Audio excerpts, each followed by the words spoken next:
We are African, and we happen to be in America. We're not American. We are people who formerly were Africans who were kidnapped and brought to America.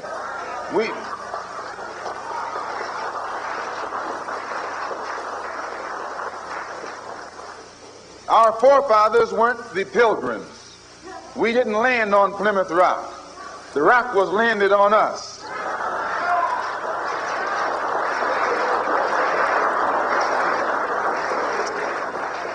We were brought here against our will.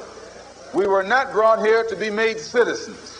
We were not brought here to enjoy the constitutional gifts that they speak so beautifully about today. And because we weren't brought here to be made citizens today, now that we've become awakened to some degree and we begin to ask for those things which they say are supposedly for Americans, they look upon us with hostility and unfriendliness. If you're interested in freedom, you need some judo, you need some karate, you need all the things that will help you fight for freedom.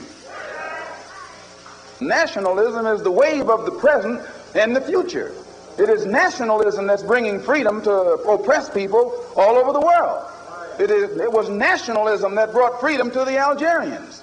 It was nationalism that brought freedom to the Nigerians and to the Ghanaians. It was nationalism that brought freedom to the people of Uganda and Tanganyika and Sudan and Somaliland. The Africans didn't get it by sitting in. They didn't get it by wading in. They didn't get it by singing "We Shall Overcome." They got it through nationalism.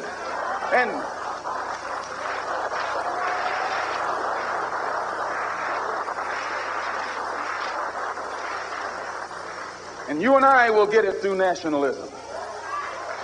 What is it?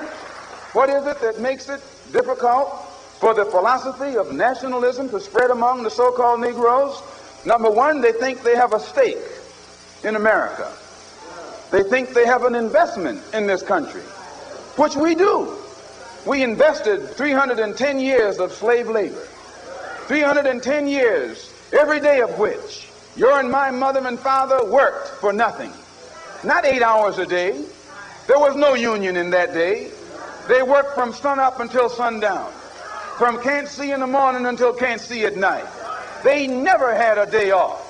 And on Sunday, they were allowed to sit down and sing about when they die, they wouldn't be slaves no more. When they die, they wouldn't be slaves no more. They'd go up in the sky, and every day would be Sunday. That's a shame. And it is that 310 years of slave labor that went in, that was my and your contribution into this particular economy and political system. They can give us the back pay. Let's join in. If this is what the Negro wants, let's join him. Let's show him how to struggle. Let's show him how to fight. Let's show him how to bring about a real revolution. Let's make him stop jiving.